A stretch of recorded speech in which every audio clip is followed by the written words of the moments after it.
그런 생각이 저에게 드는 거죠.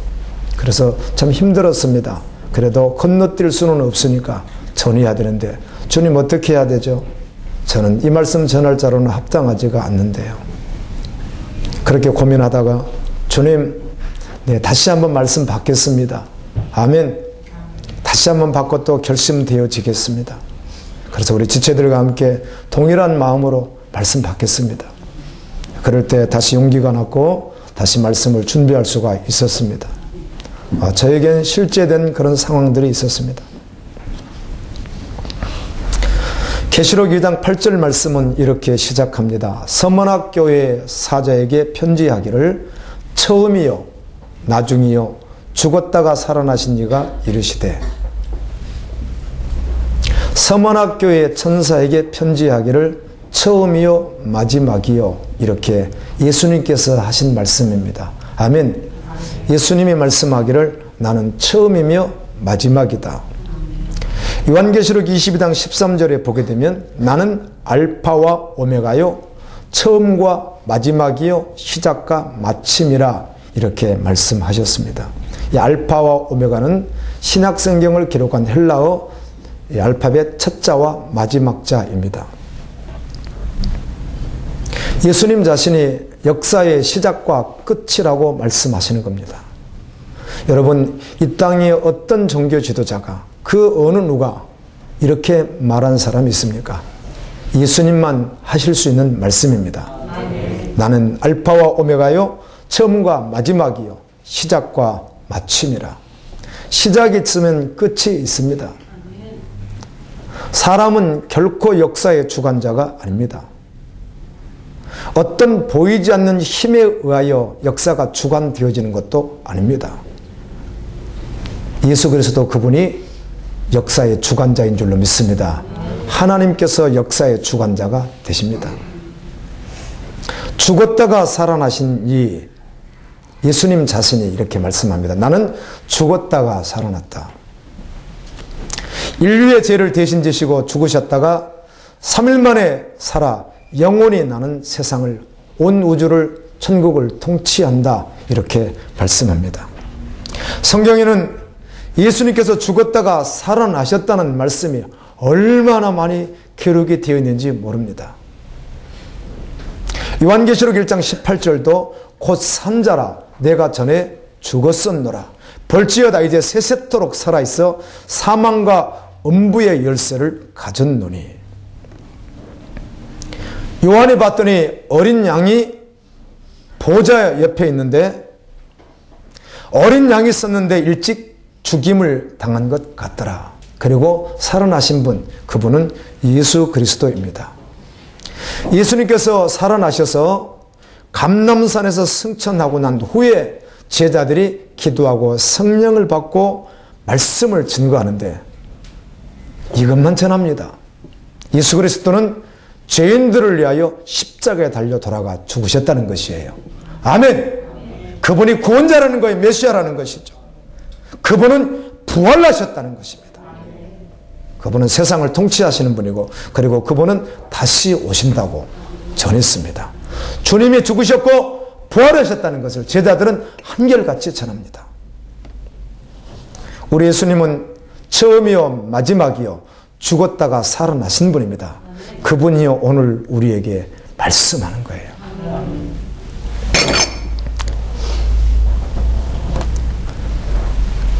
계시록 2장 9절 말씀입니다. 내가 너 환난과 공핍을 아노니 실상은 내가 부요한 자니라. 자칭 유대인이라 하는 자들의 해방도 아노니 실상은 유대인이 아니요 사단의 해라. 죽었다가 살아나시니 처음과 마지막이시니 이분께서 말씀하기를 서머나교회 교인들 너희들이 어떤 환난을 당하고 어떤 가난 속에 있는지 내가 다 안다. 그런데 사실 너희들 보이긴 그렇지만 실상은 너희들은 부유한 자다. 이렇게 칭해 두시는 거예요. 그리고 유대인도 아니면서 자칭 유대인이라고 하는 사람들이 너희들을 계속해서 핍박하고 죽이고 고통스럽게 하지만 사실 그들은 유대인이 아니고 사탄이다. 사단. 사단의 해집이다. 이렇게 예수님이 친히 말씀해 주시는 거예요. 나는 너의 고통을 안다. 주님이 이렇게 말씀합니다. 여러분, 그러므로 주님께 다 가지고 가십시오. 혼자 고민하지 마시고 슬퍼하지 말고 주님께 가지고 나가십시오. 주님이면 전부입니다. 주님은 우리의 모든 것을 다 감당하고도 남으신 분이에요. 아멘. 내가 겪고 있는 끝없는 고통을 안다. 다른 번역 성경은 그렇게 번역했더라고요. 내가 겪고 있는 끝없는 고통, 끝없는, 언제 끝이 날지도 모를 것 같은 그 고통을 내가 안다. 주님이 그렇게 말씀하는 거예요. 그리고 너의 지독한 그 가난도 내가 알고 있다. 여러분, 얼마나 생계적으로 가난하십니까? 생활이 여러분 정말 얼마나 가난하십니까? 서문학교에는 극심하게 가난했습니다. 하루 세 끼 생계를 유지할 수 없는 극심한 가난이 그들에게 있었습니다. 그런데 서문학교를 향하여 예수님께서 이렇게 말씀합니다. 그런데 사실은 너희들은 부유하다. 그렇다면 무엇이 부유하다고 하는 것인가? 실제로 그들은 생활이 정말 가난하고 너무 비참하기 어려운데 주님은 너희가 부유하다 이렇게 말씀하는 거예요. 그럼 무엇이 부유한가 하는 것입니다. 그 생활의 가난을 뛰어넘는, 그걸 완전히 지배해버릴 만한, 그것의 영향을 받지 않을 만한 더 큰 부유함이 너희에게 있다 이렇게 말씀하는 거예요. 이 부유하다고 할 때는 이런 말을 쓸 때도 있습니다. 사실 나는 가진 건 별로 없어요. 뭐 그렇게 변변치 않습니다. 그러나 마음은 부자예요. 이렇게 말하는 분들을 종종 들어볼 때가 있습니다. 저요, 생활이 별로 넉넉하지 않습니다. 그렇게 저축해놓은 것도 없습니다. 그렇지만 저는 마음은 부자랍니다. 그런 말 들으면 좀 뜨거워지기도 하죠. 그런 말 들어보셨잖아요. 그러나 중요한 것은 그 마음도 상황과 조건에 의해서 고백이 달라져 버리는 거예요. 왜냐하면 평탄할 때는, 가난할지라도 좀 부족할지라도 극심한 어떤 일이 없을 때는 그렇게 말할 수 있고 그 말이 그 사람의 또 말일 수 있어요. 그렇지만 정말 비통한 상황에 놓일 때, 턱가 흔들리듯이 그 가난으로 인해서 어마어마한 억울함과 어마어마한 비참함에 빠질 때는 그 생각이 없어지겠죠. 저는 그래도 마음이 부자예요. 그때는 그렇게 말할 수 없는 것이겠죠. 그러니까 그렇게 말하는 것도 진리일 수는 없다는 거죠. 여기서 말하는 주님의 부유는 진리입니다. 아멘. 그 서문학교의 너희는 부자야, 이 말은 진리예요. 진리. 영원히 변할 수 없는 영속적인 것이에요. 이 세상 가치로 보면 서문학교의 성도들은 절대로 부자가 아니에요. 그들은 어쩌면 가난 속에서 빠져나올 가능성이 전혀 희박한 사람들이에요. 여러분, 소망이 있으면 얼마나 좋겠어요? 가난해서 빠져 좀 부자라고 하는데 이런 세상 사람들 소망이 있으면 얼마나 좋겠어요? 그러나 서문학교의 성도들은 도저히 빠져나갈 가능성이 없는 사람들이에요. 그냥 그 가난에 그냥 끝이에요. 달리 어떻게 누릴 수 있는 환경이 없어요, 그들에게는요. 왜냐하면 당시 기독교인으로 살아가려고 한다면 로마와 유대와 그리고 수많은 종파들에 의하여 그들은 핍박을 당하고 고난을 당하고 경제생활을 할 수가 없고 그들과 물물교환을 할 수가 없고 그 어떤 것도 사고팔 수도 없는, 고용주들이 그들을 고용해 주지도 않는, 그리고 도리어 그들이 산골에서 뭘 지어도 와서 그들을 다 흩어버리는 그런 환경이 주어져 있기 때문에 그들에겐 넉넉히 사는 이런 소망 자체가 이미 끊어진 사람들이에요. 오늘날 우리하고는 좀 다른 것이죠, 상황이. 그런데도 주님은 너희는 부자야 이렇게 말씀하는 거예요. 아멘. 주님의 말씀이 진리인 줄로 믿습니다. 보여지는 현상이 진리가 아니라. 이집트 수도 카이로 외곽에 가게 되면 모카탐이라고 하는 곳이 있다고 그래요. 그런데 그곳에 동굴 교회가 있습니다. 지금 현재 말하는 겁니다. 오늘 그곳은 쓰레기들이 이렇게 저장된, 아마 쓰레기를 갖다 버리는 곳인지 쓰레기 마을 이렇게 칭하는 곳이에요. 그런데 이곳의 주민들이 많은 뭐 수천 명이 넘는 주민들이 공동체 생활을 하는 거예요. 그들은 원래 그대로 살 수 있는 곳이 아니기 때문에 원래 살았던 자들이 아니라 신앙의 자유를 찾아서 믿음 생활을 온전히 주님께 하기 위해서 초대교회 그리스도인들이 바위틈에서 골을 파고 카타콤에서 예배하는 것과 같이 정말 자유롭게 주님 한번 섬겨보겠다고 모인 사람들이에요. 다른 타인들이 이렇게 그들을 지칭하는 거예요. 자발린 그러는 거예요. 자발린이라고 하는 말이 그들 언어로 쓰레기라는 뜻이랍니다. 저들은 쓰레기야. 저기 모여 사는 저들은 쓰레기야. 이렇게 칭을 한다는 거예요. 그래서 사람 취급을 받지 못하는 거겠죠. 이들이 교회를 지을 힘이 없으니까 굉장히 큰 동굴을 있었나 봐요. 그래서 한 2만 명도 더 수용할 수 있는 동굴이 있는데 그것을 의자를 만들기 위해서 돌을 계속 이렇게 정으로 깎아가지고 깎고 해가지고 의자들을 이렇게 계단식으로 만들었어요. 그리고 이제 그것이 예배 처소예요. 한 2만 명 정도 들어갈 만큼 크게 만들었다고 그래요. 동굴이 그렇게 큰가 봐요. 그래서 막 의자를 막 깎은 거예요. 돌을 이렇게. 이들은 주님을 예배하게 하여 오늘 지금 그곳에 모여 있습니다. 아멘. 그래서 공동체 생활을 하는 거예요. 저는 달리 의심되지 않았습니다. 참 거룩한 백성들이다. 아멘. 이 시대에 그런 거룩한 백성들이 있다는 것이 얼마나 저에게는 기쁨이 되는지. 아멘. 그들도 동일한 우리의 지체인데 말이에요. 서문학교의 성도들은 궁핍했습니다. 아주 가난했습니다. 그런데 예수님은 그들에게 너희는 부유하다 이렇게 말씀해 주는 거예요. 도대체 무엇이 부유하다는 것이에요? 무엇이? 이미 말씀으로 여러분 성령께서 말씀해 주신 줄로 믿습니다. 무엇을 부유하다고 하는지. 고린도후서 6장에 보게 되면 어떤 한 증인이 이렇게 고백을 합니다. 나는 근심하는 자 같으나 누가 봐도 나는 근심하는 자 같으나 나는 사실 항상 기뻐하는 자요. 누가 봐도 나는 아주 궁핍한 가난한 사람 같으나 나는 많은 사람을 부유하게 하는 사람이요. 모두가 왔을 때 나는 아무것도 없는 노숙자같이 보일지 모르나 나는 모든 것을 가진 자다.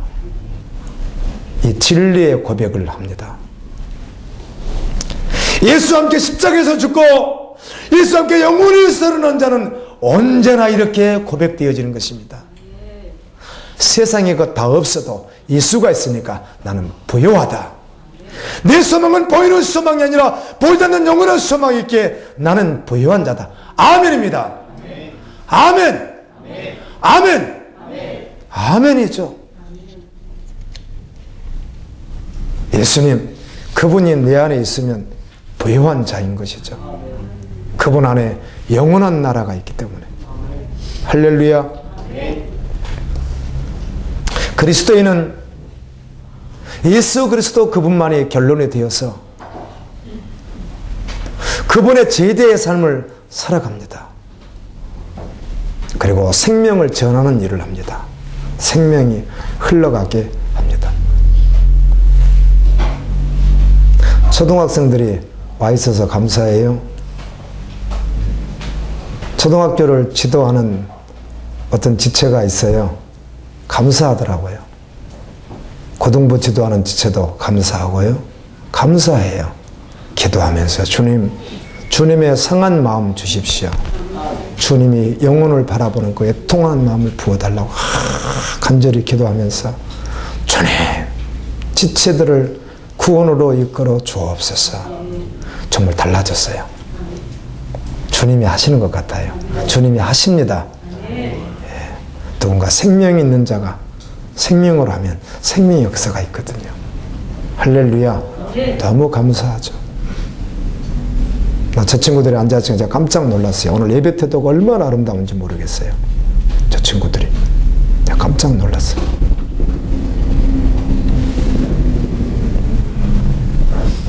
주님의 생명을 가진, 세상이 봤을 때는 초라했을지라도 부유했던 그들, 주님이 부유하다고 그렇게 칭해줬던 그들은 멈추지 않고 한결같이 달려갔어요. 아멘. 믿음의 길을 말이에요.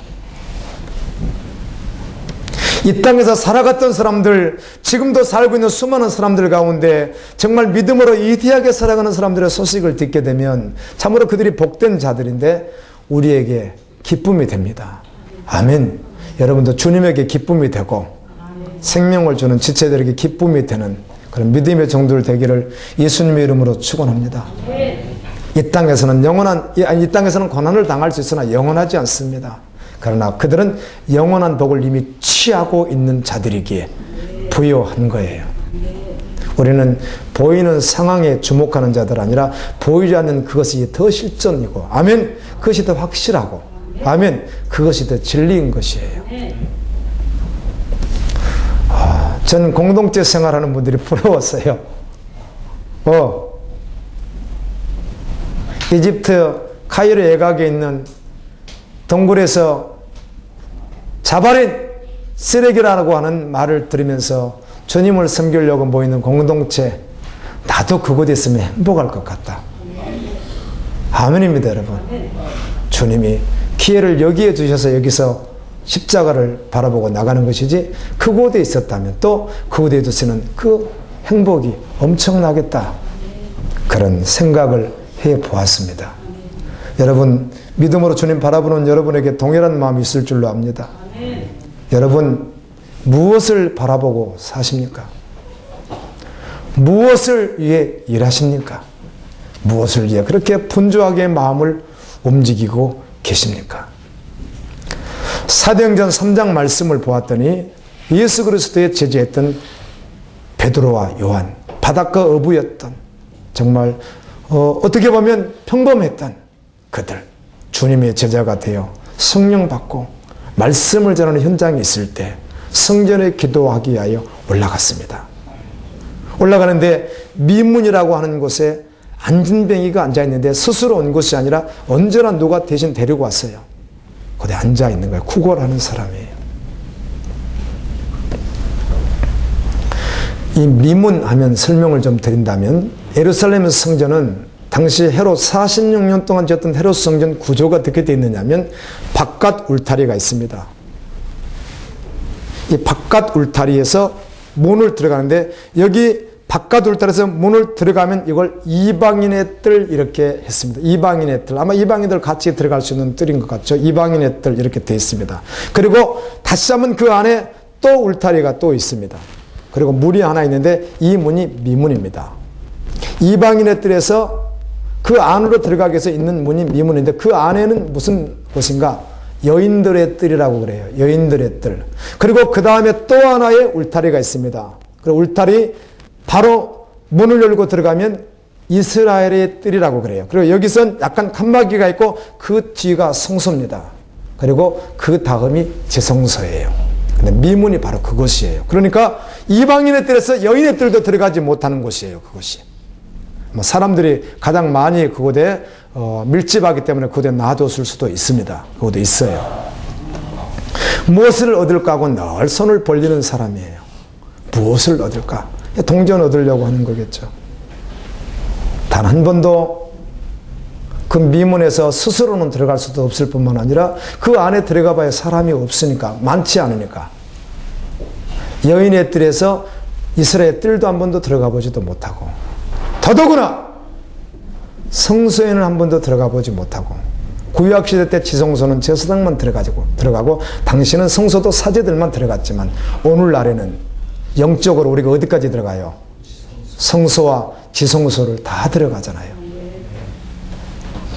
그런데 이 미문에 앉아있던 사람은 단 한 번도 이스라엘 뜰 한 번도 들어가 보지 못하고, 성소도 한 번도 들어가 보지 못하고, 지성소 한 번도 들어가 보지 못하고, 하나님의 임재하는 곳을 들어가 보지도 못하고, 미문에서 무엇인가 얻을까 하는 교인들이 있을 수 있다고 생각합니다. 따라서는 이를 안진뱅이라고 하는 것입니다.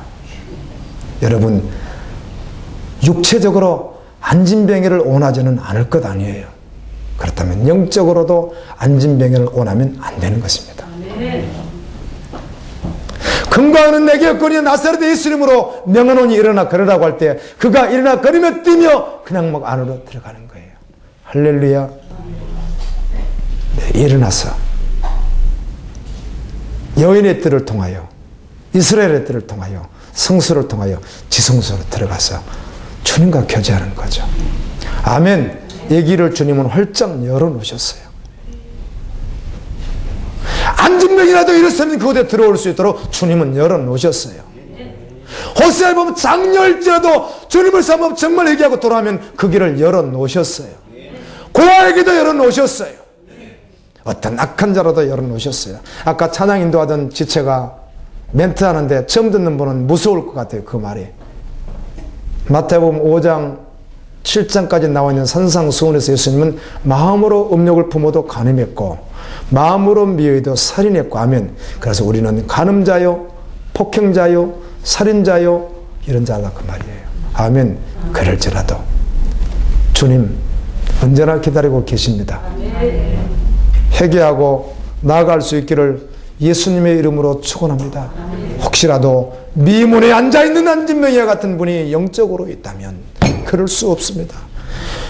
내게 건강은 내게 그대 예수 이름을 치노니 예수 이름으로 일어서십시오. 예수 이름으로 일어서서 나아가십시오.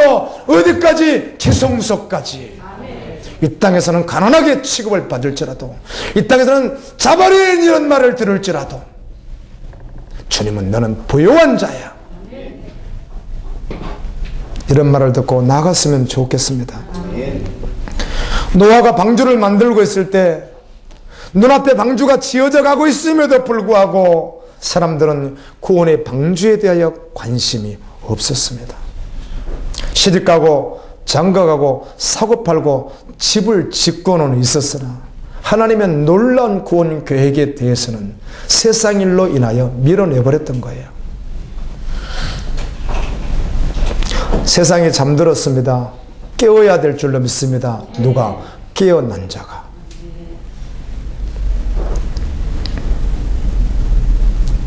요한계시록 2장 10절은 이렇게 말씀해 줍니다. 내가 장차 받을 고난을 두려워 말라.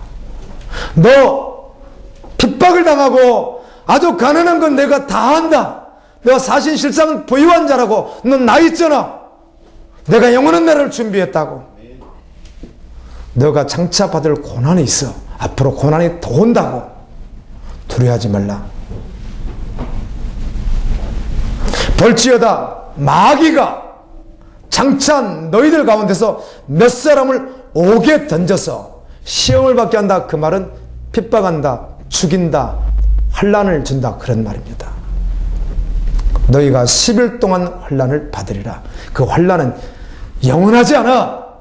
잠시라고. 시대는 잠깐 끝이 있다고. 그러나 아버지 나라가 영원해. 이 말씀 해주시는 것이죠. 너 그래도 죽도록 충성해라. 그래야면 내가 생명의 면류관을 너에게 주리라.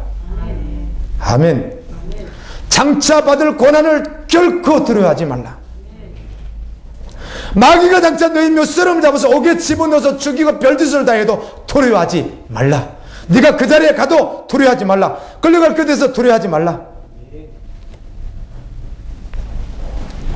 주님을 따르는 제자들이 당하는 고통을 세상 그 누구보다도 주님이 잘 아십니다. 사람이 몰라도 주님만 아십니다. 아멘.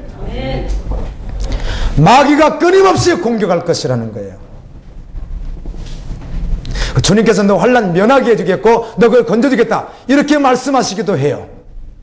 그렇죠? 불 가운데 들어갈지라도, 물 가운데 들어갈지라도, 이렇게도 말씀하시는데 여기서는 어떻게 말씀하는 거예요?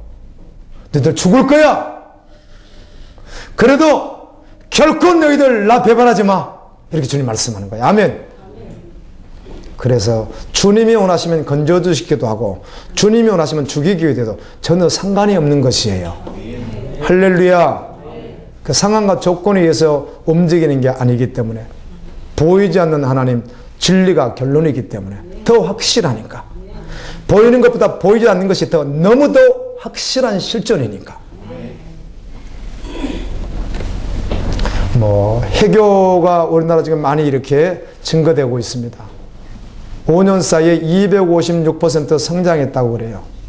그래서 몇 년 조금 더 지나면 100만 시대가 온다고 그래요. 그들의 원래 그 계획대로 한다면 150에서 200이 되면 직접적 테러가 시작되거든요. 그런데 한국 정부로서는 손대기가 쉽지 않다는 거죠. 직접 테러. 그럼 그들이 누구를 주목하죠? 그리스도인입니다. 내일부터 시작하는 느헤미야 기도를 통해서 역시 핍박받는 교회를 우리가 다시 올려드릴 텐데요. 보십시오.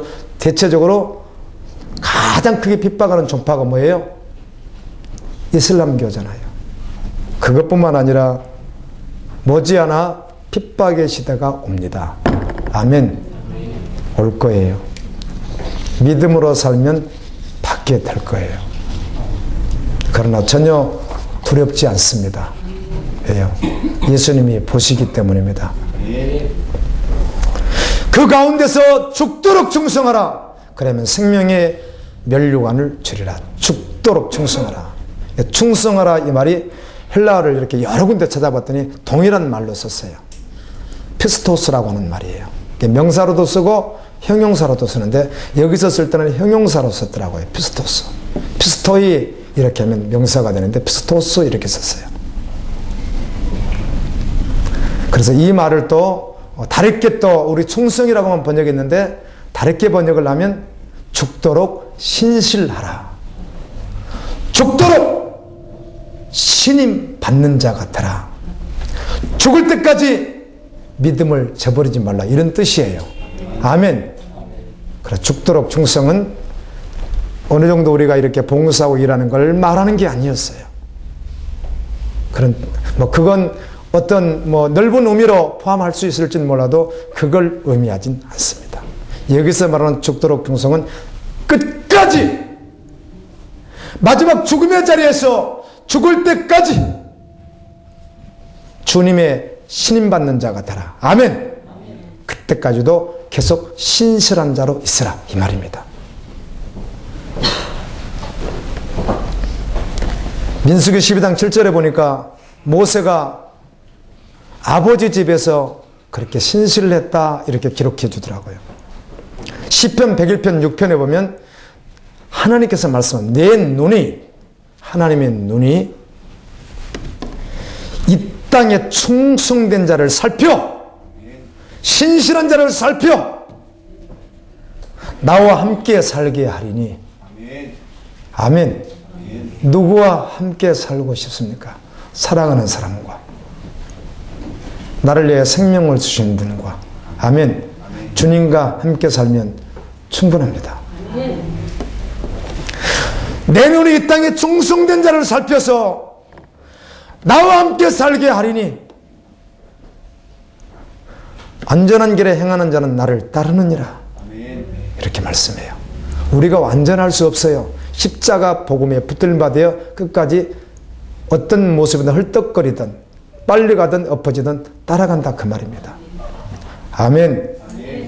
마태복음 25장 21절에 예수님이 이렇게 말씀하더라고요. 무슨 일인가 우리에게 다 맡기셨는데 주님이 다시 와서 계산할 때 봤더니 너무 충성스럽게 일한 거예요. 그래서 착하고 충성된 종아 이렇게 말씀합니다. 아멘.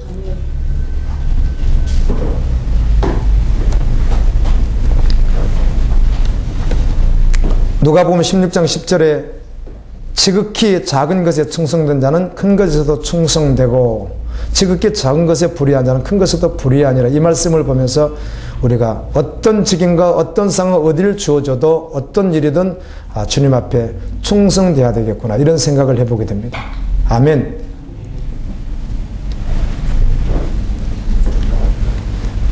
오직 성령의 열매는 사랑과 희락과 화평과 오래 참음과 자비와 양성과 충성과 아멘. 성령의 열매가 충성이더라고요. 이건 우리에게 있어요 없어요? 없어요. 그래서요. 나에게선 나오지 않아요. 주님이 주시는 것이에요. 그래서 주님께로 나가는 것이에요. 주님의 긍휼을 그래서 구하는 것. 나에게 있는 것이 아니니까. 예수님이 충성된 분이시더라고요. 또 충성된 증인으로 죽은 자들 가운데서 먼저 나시고 땅의 임금들의 머리가 되신 예수 그리스도, 이렇게 말해요. 예수님은 충성스러운 분이셨어요. 계시록 2장 13절에 보게 되면 이 사단이 어떤 세력을 형성해서 믿는 자들을 잡아 죽일 때 내 충성된 증인 안디바가 너희 가운데서 곧 사단이 사는 곳에서 죽임을 당할 때에도 죽었어요. 그러니까 충성된 안디바가 죽었다고요. 나를 믿는 믿음을 저버리지 않았다, 이렇게 말씀하더라고요. 아멘. 그러면 어떻게 하겠다는 거예요? 면류관 주겠다. 베드로 5장 4절에 보면 베드로 사도가 말합니다. 영광의 면류관을 그분이 주실 것이다. 시들지 않는 면류관. 아멘. 계시록 4장 4절은 근면류관, 에스겔 23장 42절에서는 아름다운 면류관, 디모데후서 4장 8절은 의의 면류관, 야고보서 1장 12절에는 생명의 면류관을 내가 너희에게 주리라.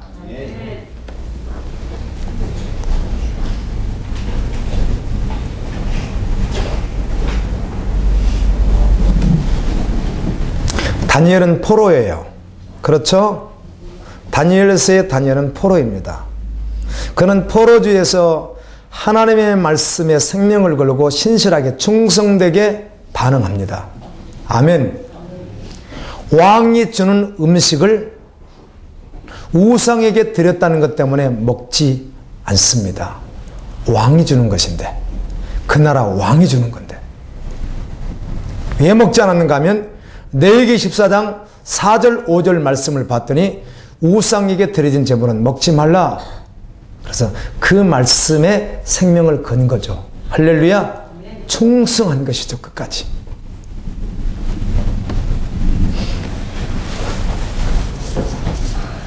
이렇게 보시면 됩니다. 여러분이 지금 해교, 알카에다나 뭐 이런 사람들에게 기독교인이라는 미명하에 잡혔어요. 그런데 그들이 죽일 수도 있는데 안 죽이는 거예요. 그리고 도리어 공부를 열심히 해서 자기들을 도우라는 거예요. 당신 박사 만들 테니까 우리를 그냥 도와라. 대신 왕이 주는 혜택을 다 누릴 수 있도록 해주겠다. 이렇게 한 거예요. 지금 죽일 건데 그렇게 했어요. 그들이. 그런데 그 주는 음식을 봤더니 우상에게 드려진 거예요. 그래서 뭐라고 말해요? 안 먹겠다고 그러는 거예요. 그럼 무슨 말이에요? 나를 어떻게 해달라? 죽여달라, 그 말이잖아요. 쉽게 그렇게 이해하셔야지 빠를 것 같아요. 그랬다는 것이에요.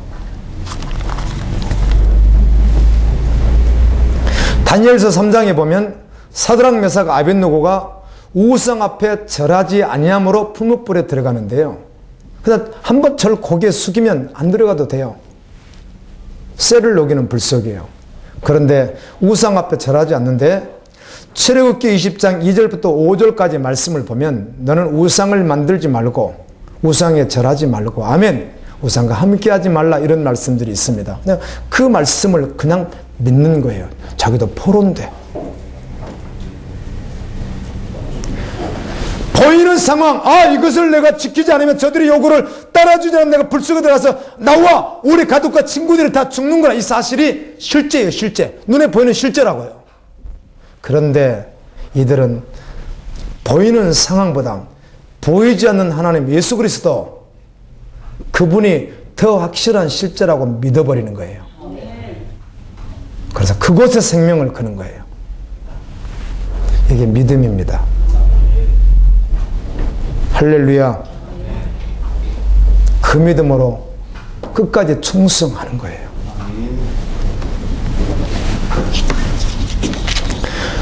보이는 상황이 실제가 아니라 보이지 않는 하나님이 실제라는 거예요. 보이는 통치자가 실제가 아니고 그림자이고 실제로는 보이지 않는 하나님이, 그분이 실제라는 거죠.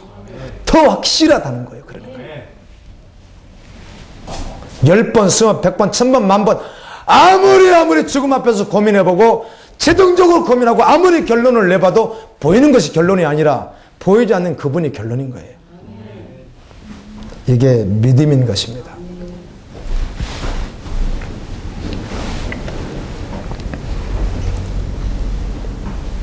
이 사도 바울이 죽음에 대한 말을 하면서, 그는 죽음을 이렇게 수명에 대해서 죽은 게 아니고 참수형, 즉 칼로 목베움을 당해서 죽는 게 참수형이잖아요. 참수형을 당한 순교자예요. 그 죽음을 앞에 놓고 이런 말을 합니다. 죽음에 대한 말들을 하면서 고린도서 5장 7절에 보면, 이는 우리가 믿음으로 행하고 보이는 것으로 행하지 아니니라. 아멘. 우리가 믿음으로 행하고 보는 것으로 행하지 아니하미로다. 보이는 것으로 내가 어떻게 하지 않는다는 거예요. 아멘. 보이지 않는 하나님이 실제라는 것이죠. 계시록 2장 11절 마지막 구절은 이렇게 말씀합니다. 귀 있는 자는 성령이 교회들에게 하시는 말씀을 들을지어다. 이기는 자는 둘째 사망의 해를 받지 아니하리라. 아멘. 오늘 성령이 교회들에게 하시는 말씀을 들으면 은혜입니다. 그게 마음에 와닿았으면 은혜입니다. 예, 주님, 그 말씀에 생명 올려놓겠습니다 라고 한다면 은혜죠. 둘째 사망의 해가 있습니다. 둘째 사망의 해가 도대체 무엇이, 예수님이 하신 말씀이니까요. 둘째 사망의 해가 있다는 거. 사망은 죽음이거든요. 사나토스, 죽음인데 이 죽는다는 거예요. 그러니까 둘째 죽음이 있다는 거예요. 그게 도대체 무엇인가? 요한계시록 20장 6절에 보면, 이 첫째 부활에 참여하는 자들은 복이 있고 거룩하도다. 둘째 사망이 그들을 다스리는 권세가 없고 도리어 그들이 하나님과 그리스도의 제사장이 되어 1000년 동안 그리스도와 더불어 왕노릇하리라. 첫째 부활에 참여하는 자는 복이 있는데 이들은 둘째 사망의 해를 받지 않고 예수님과 함께 왕노릇한다, 이렇게 말씀합니다. 20장 14절은 사망과 음부도 불못에 던져지니 이것은 둘째 사망 곧 불못이라. 모든 것이 다 둘째 사망, 죽음에 던져진다는 거죠. 계시록 21장 8절은 자세하게 설명을 해줍니다. 둘째 사망이 무엇인가? 그러나 두려워하는 자들과 믿지 아니하는 자들과 흉악한 자들과 살인자들과 음행하는 자들과 점술가들과 우상 숭배자들과 거짓말하는 모든 자들은 불과 유황으로 타는 못에 던져지리니 이것이 둘째 사망이라. 아멘. 둘째 사망이 뭐예요? 지옥이다, 그 말입니다. 둘째 사망은 지옥이다, 이렇게 말씀해주고 있는 겁니다. 저는 우리 성도들에게 다른 건 몰라도 지옥에 실제되지 않는 이런 분들을 보면요, 언제나 그걸 저분들이 믿을까?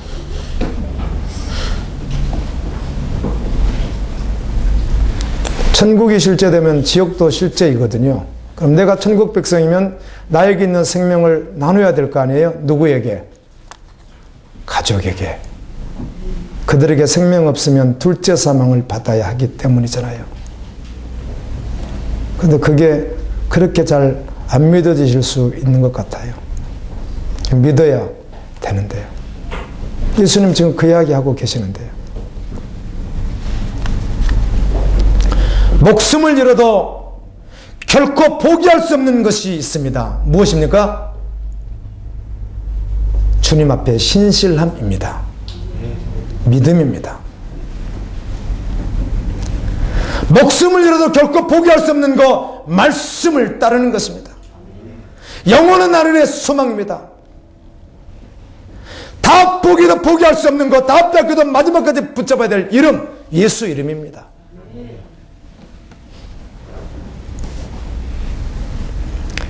데살로니가후서 1장 4절에 보면, 그러므로 너희가 견디고 있는 모든 박해와 환난 중에서 너희 인내와 믿음으로 말미암아 하나님의 여러 교회에서 우리가 친히 자랑하노라.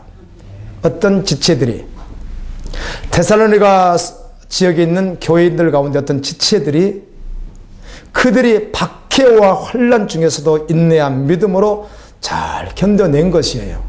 견디고 있는 거예요. 그래서 그들을 자랑하노라. 주님의 자랑 되십시오. 또 경우에 따른 최여정의 자랑도 되십시오. 할렐루야.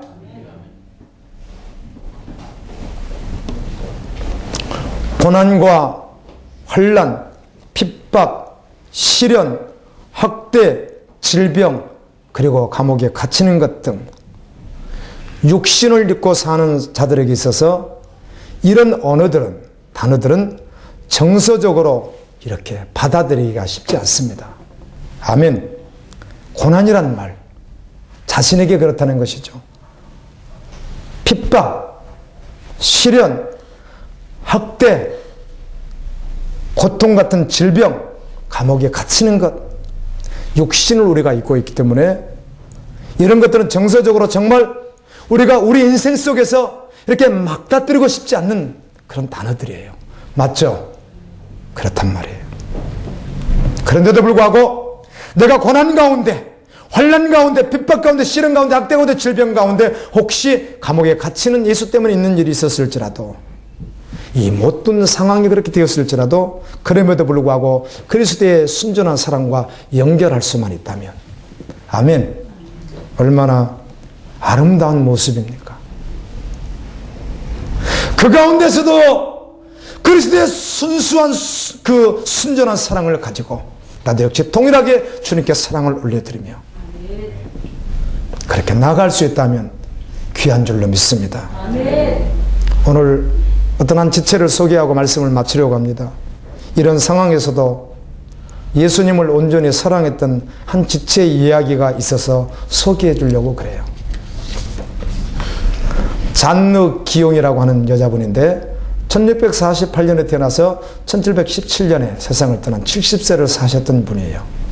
태어날 때부터 죽을 때까지 평생 질병이 있었다고 그래요. 그래서 이 질병과 싸웠대요. 그리고 어머니가 이분이 질병이 있고 여자라고 그래서 그런지 몰라도 유독 동생과 너무 심하게 편애를 해서 아주 고통스러운 그 어떤 청소년기를 지냈다고 그래요. 그리고 22살이나 연상인 아주 병약한, 아주 그냥 병에 시달리는 그런 남편을 맞이했어요. 16세 이렇게 맞이해서 사는 거예요. 그래서 이 시어머니가 그 병약한 22살 더 된 남편을, 아들을 주어놓으니까 이 며느리를 감시하는데, 하녀를 나이 그냥 24시간 붙여서 감시하는데 이제 하녀까지도 그냥 자기를 막 핍박하는 거예요. 우습게 알고. 자녀가 태어났는데 자녀들이라도 이렇게 잘했으면 자녀들도 계속 무시를 하는, 그래서 정말 힘들고 어려운 그 고통을 그 가정에서 경험했습니다. 그분의 고백으로는 그런 고통을 어떻게 지속적으로 인내할 수 있었는가? 기도로 이겨냈습니다. 정말 주님 앞에 나가 기도하면서 이겨내었습니다. 나와 여러분이 주님이 주신 은혜 가운데 경험되는 것이 있다면 속상해요. 그 상황이 어려우니까 힘들어요. 그런데 다른 것 아니라 정말 주님하고 주님 앞에 내 모습을 그대로 드러내면서 기도하게 되면 주님이 주시는 은혜가 있죠. 그러면 그 상황은 그대로인데 내 마음이 바뀌잖아요. 예수님이 함께 하시면 충분하기 때문에. 그리고 그 앞에서 말씀으로 다시 한번 고백되어지기 때문에. 이분은 12년간 병치를 하던 남편이 죽었어요. 결혼 생활한 지 12년 후에 죽었어요. 28세 젊은 나이가 되었는데 여전히 자기도 병약하고 그렇게 어려운 고통 속에 있는데 이 기용 부인은 내가 채원하지 않고 평생 주님과 동행하는 삶을 살고 싶다. 이렇게 이제 결정을 내린 것이죠. 그래서 평생을 혼자 살아가는데 그 후에 하나님의 부르심을 받고 추회를 하는 거예요. 말씀을 가르치고 기도회를 인도하고 이렇게 하다가 그곳이 이제 이런 사람들을 잡아서 가두는 지역이기 때문에 주님의 이름으로 일했다는 그것이 제목이 되어서 감옥에 수없이 갇히고 박해야 온갖 오해야 비난과 수치를 계속 당하면서 그렇게 살다가 70세 나이에 주님의 부르심을 받았어요. 그분이 그렇게 고백합니다. 고난을 통해 배운 인내가 얼마나 값진 하나님의 선물인지, 고통이 커지는 만큼 사랑과 인내도 자라게 하시는 하나님을 경험하는 가장 큰 은혜의 기간이었다고. 그가 마지막 그렇게 회상을 하는 거예요. 어떤 불순물도 섞이지 않는 순전함은 어디서 오는가? 주님에는 그 어떤 것도 기쁨을 줄 수 없는데 어떤 불순물도 섞이지 않는 순전함은 어디서 와요? 불로 연단하면 불순물이 빠지고 정금이 만들어지는 것과 같이 사실은 고난 가운데서 고통 가운데서 정말 주님과 교통하게 되면 아멘! 주님과 하나 되게 되면 그때 비로소 어떤 불순물도 섞이지 않는 순수한 아멘! 순전한 그리스도의 사랑, 그래서 주님을 사랑하는 사랑을 알고 주님이 나를 사랑하는 사랑을 알고 지체들과 사랑으로 연합할 수 있는 그런 사랑이 그곳에서 온다는 사실이에요. 그러므로 순전한 사랑은 하나님이 빚어 가십니다. 무엇을 통하여? 고난과 고통을 통해서요. 여러분 도망가지 마십시오.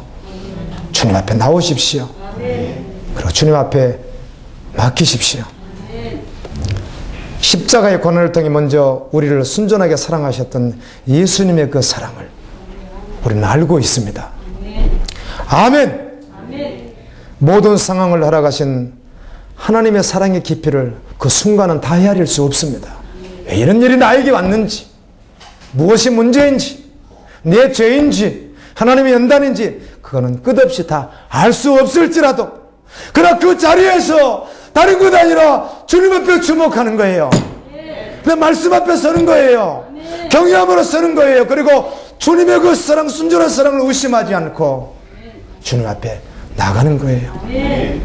그럴 때 오늘 말씀과 같이 죽도록 충성하는 자가 되어 생명의 면류관을 취하는 믿음의 종들이 될 줄로 믿습니다. 주님 은혜를